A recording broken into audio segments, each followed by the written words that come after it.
And welcome back to another episode of Dogs on the Couch, where everybody's allowed to have an opinion. It does not matter if you played the game you are watching. So you're allowed to have an opinion as well. We got the draft coming up Thursday. Let's get into it. Want to talk about a few things. It's been a lot of stuff swirling around with the Browns as of recent, of course. But there's just three things that I want to get into in specific with this video. Won't be too long. I want to do who I believe we should draft at number 6, and possibly what we should do with the 24th pick. I would also like to address Jarvis Landry has made some more comments in regards to what was going on with Kevin Stefanski and Baker Mayfield, maybe, and did they have a beef, as well as how that translates to Shador. And then also want to call out Mary Kay Cabot. Mary Kay Cappin is what I call her. I also would like to call out her on something where she tried to just, again, make it seem like Jarvis Landry doesn't really know what he's talking about. But I also want to point out something, when she's giving a statement, basically making it seem like Jarvis doesn't know what he's talking about or that he's lying.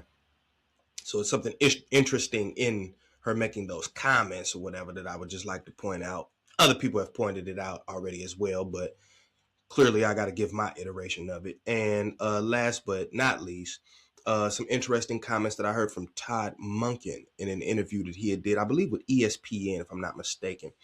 So for starters,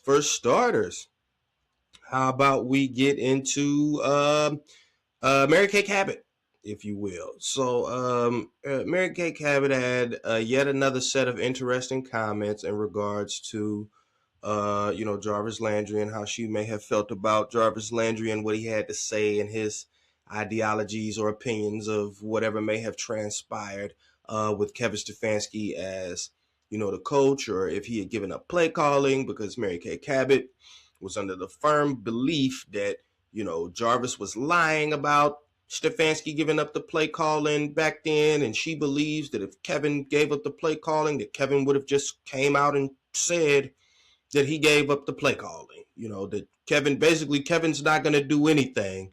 And if he does do it, he's going to just come out and say that that's what he did. She just doesn't believe that he would ever do something and just not tell everybody. When I don't understand why you would believe that. And then not only that, in this clip right here, she's kind of going to point out where Kevin was doing something, supposedly what she's saying Kevin was doing, and Kevin didn't tell everybody that that's what he was doing.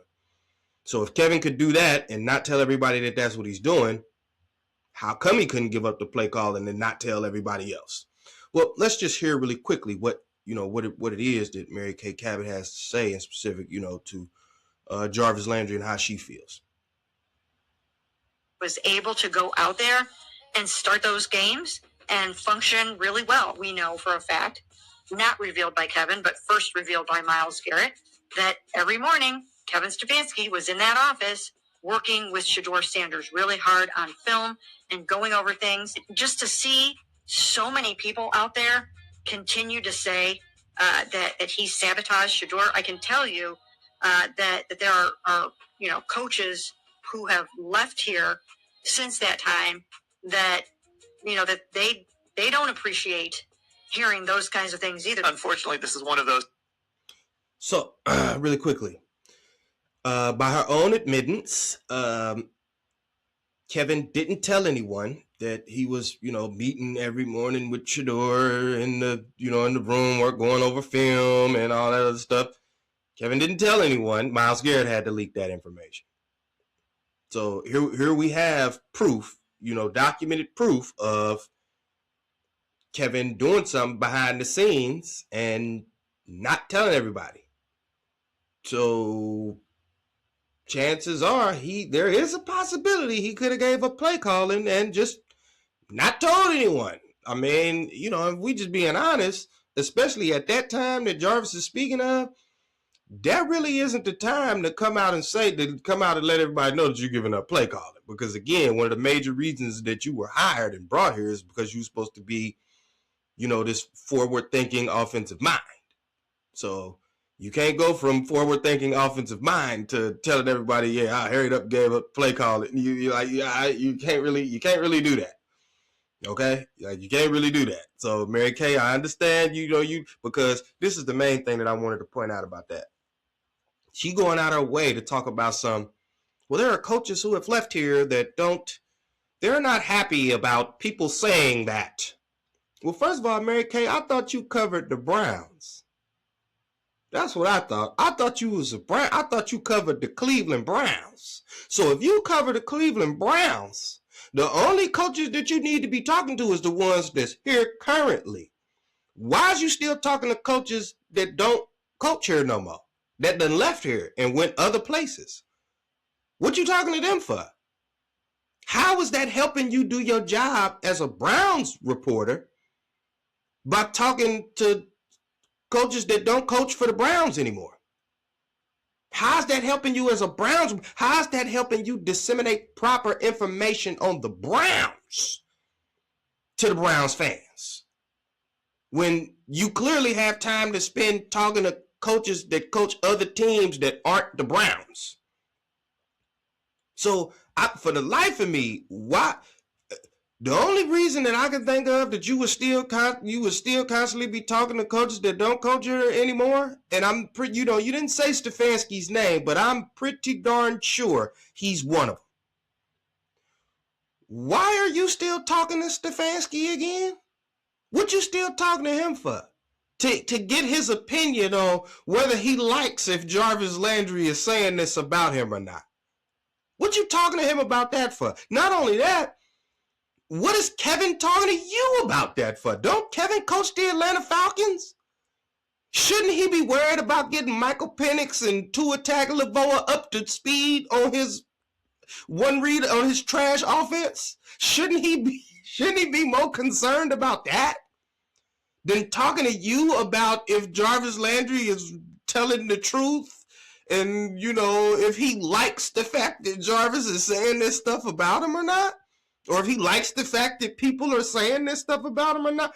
How is that a part of you doing your job, Mary Kay?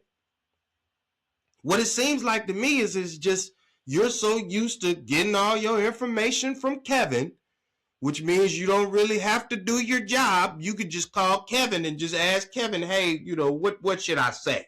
What should I tell him? What are you thinking about? What should I tell him? And then Kevin just say, hey, go tell him this. Now you don't have to do any, deep diving of your own. You don't have to do any due diligence. You just take what Kevin's saying and then just spew that to everybody. Easy paycheck. You don't have to do your job.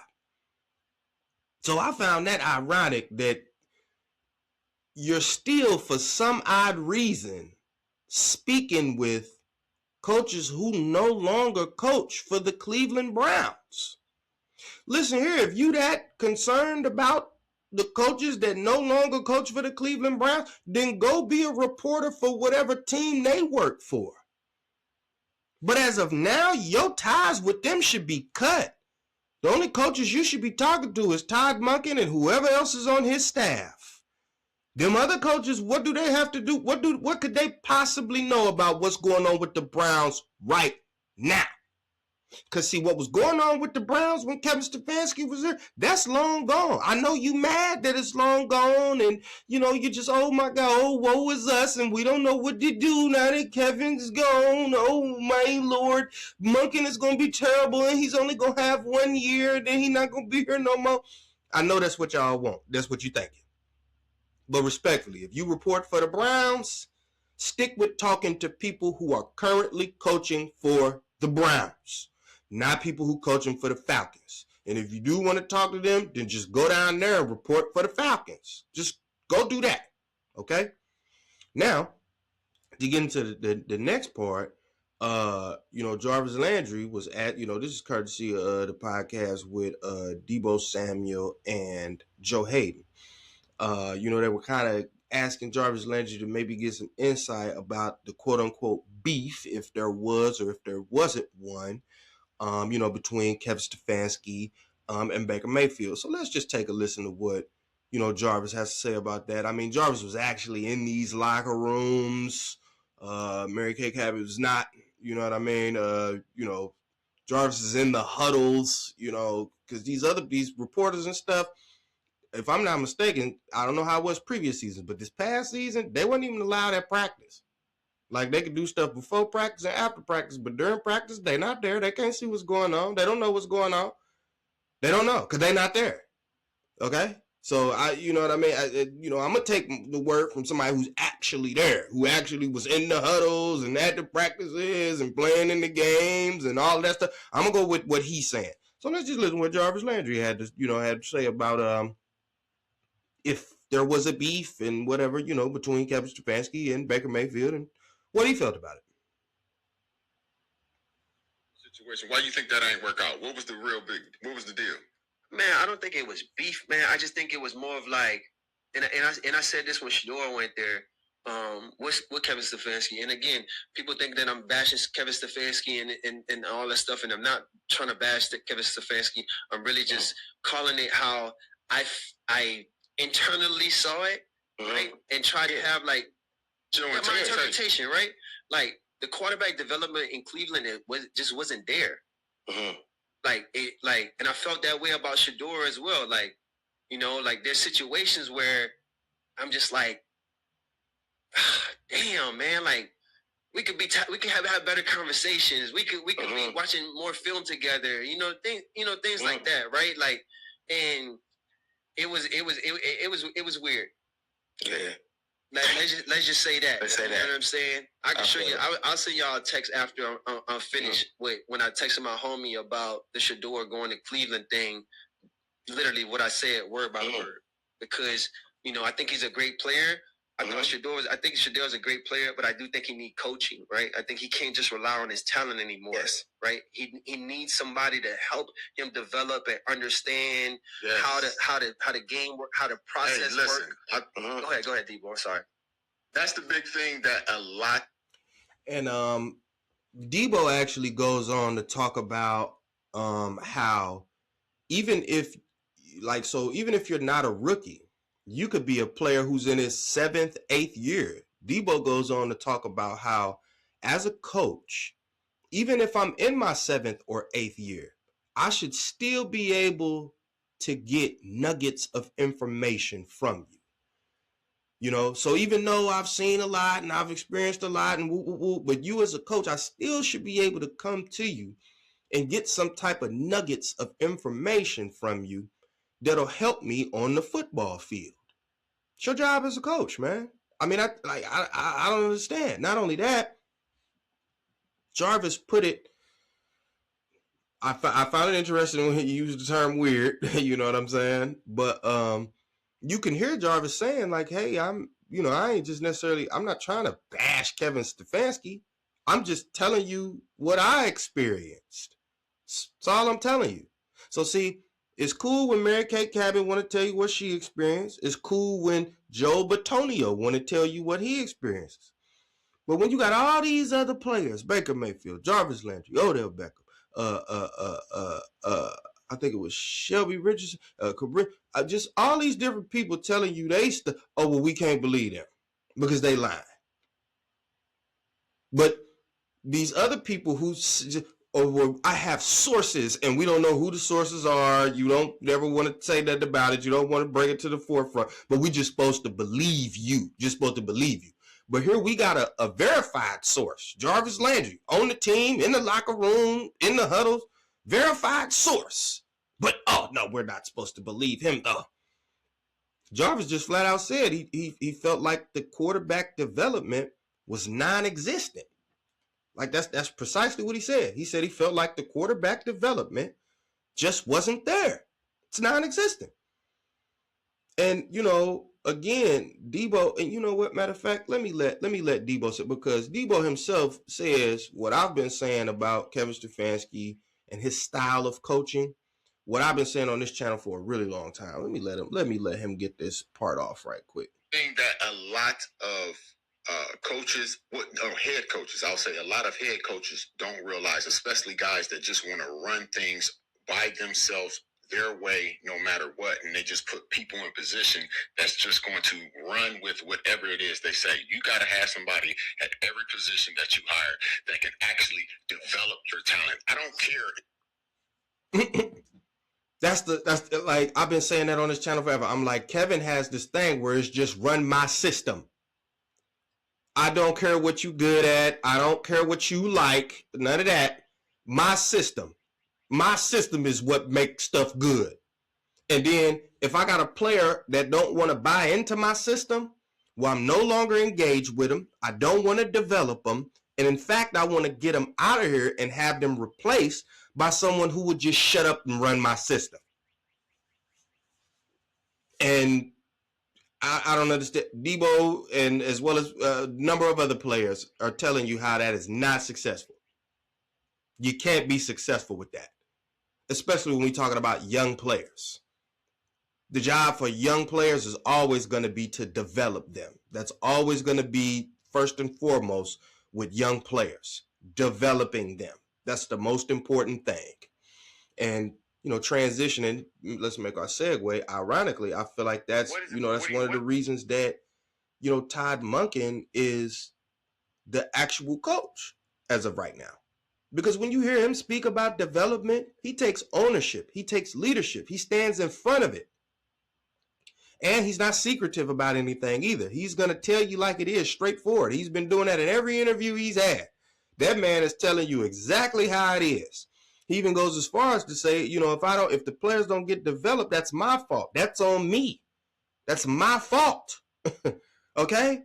When you could look at Kevin, the way he operated, and then not only that, the way that he moved, the way his moves have been considering what he's done in Atlanta, you can tell his ideology is, it's not my fault. It's all y'all fault.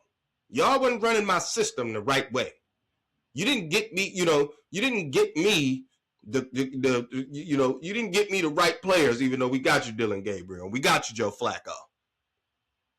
You just didn't want to understand that your system isn't as effective as it once was. And that's one of the beauties with Todd Monken is, in other clips in this interview that I'm getting ready to play. It's a very nice interview, very, very nice interview. He goes on to talk about how he's adapted his coaching styles and how he's implemented analytics, and and he even goes as far as to talk about how if you're just being closed-minded you should always be receptive to new information. You shouldn't be closed-minded to information. That stunts your growth.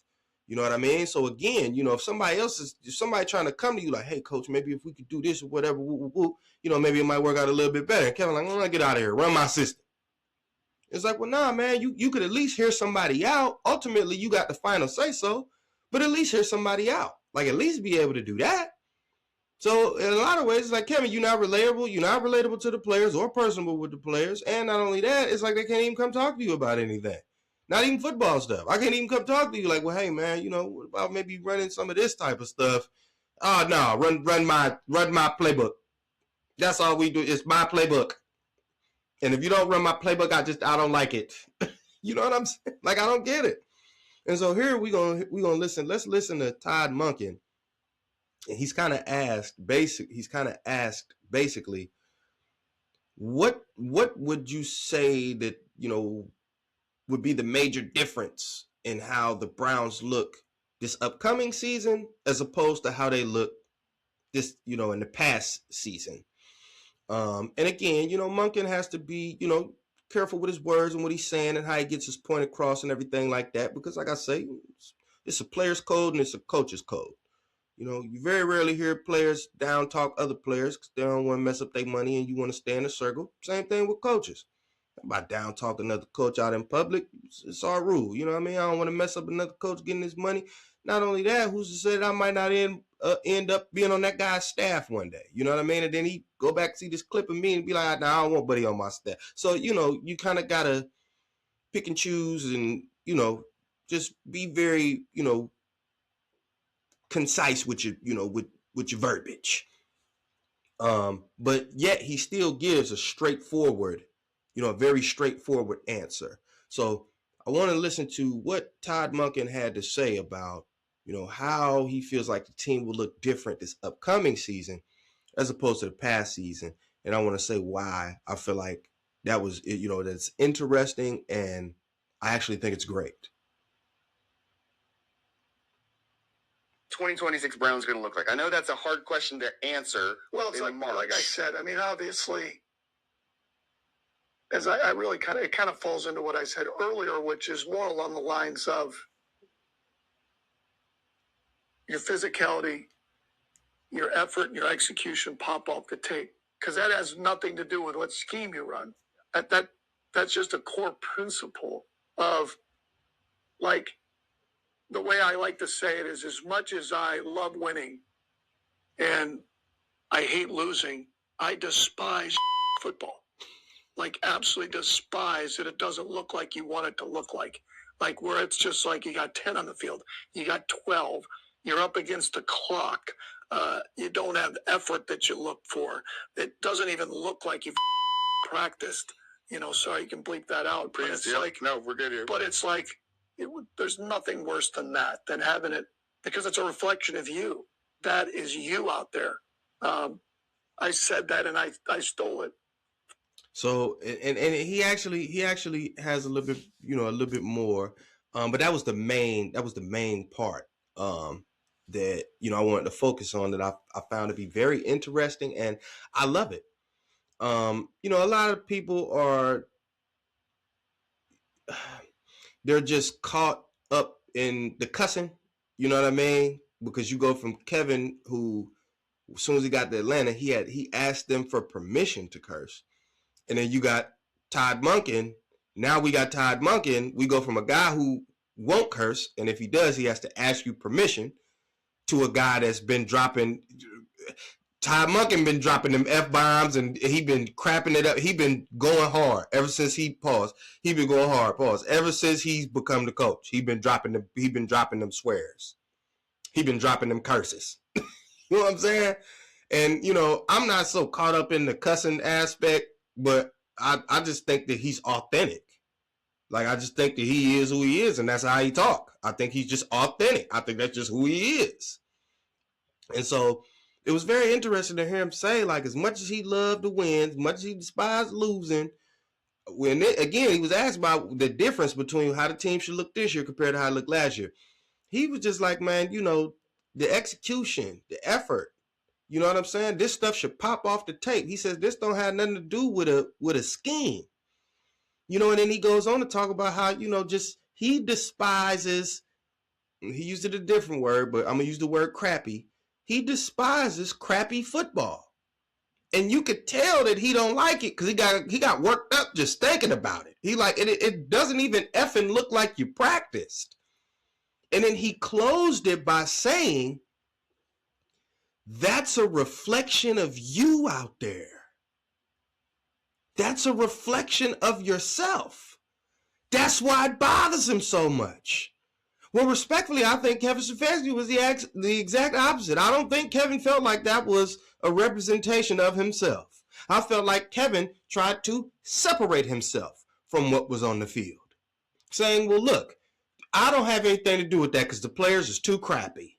All these crappy players that won't buy into my system, and I just need them to run. I just need a bunch of players to shut up and run my system, and I don't have enough of them. So I don't have nothing to do with that.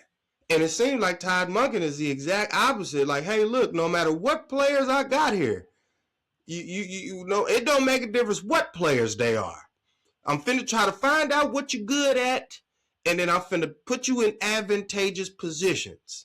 And then outside of that, just the regular standard that we finna set here, all this too many men on the field and the false starts, and we up against the play clock, we struggling to get the plays in and all this other crap that contributes to crappy football. I'm not here for it. That's what it seemed like Monken is saying. I'm not here for the crappy football. If we lose, it's not going. It's not about to be. We ain't going to lose because we just out there playing crappy football. If we get beat, we're just going to get beat. But it ain't going to be because we got too many men on the field, too many men in the huddle, not enough people on the field.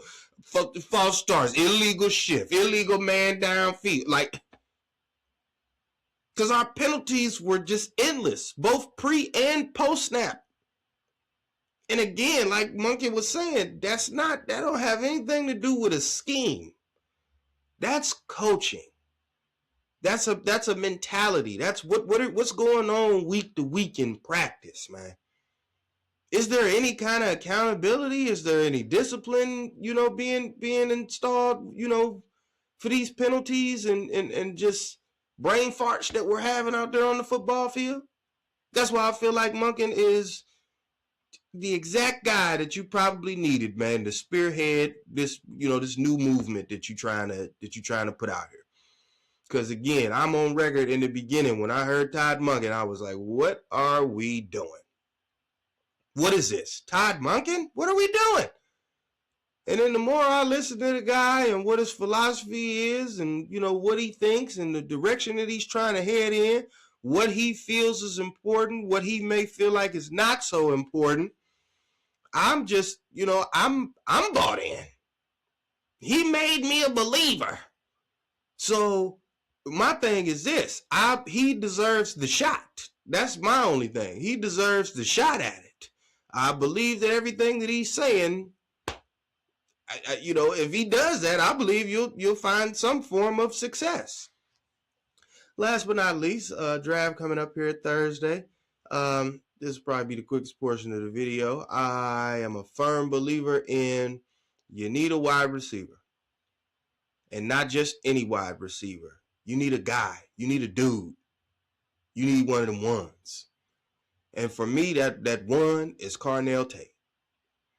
The last time that the Browns drafted, a wide receiver of top-notch caliber, I believe that's dating all the way back to Braylon Edwards. And even though Braylon Edwards ended up turning into a guy who dropped the ball a lot here, he did have one or two phenomenal seasons, here with the Browns.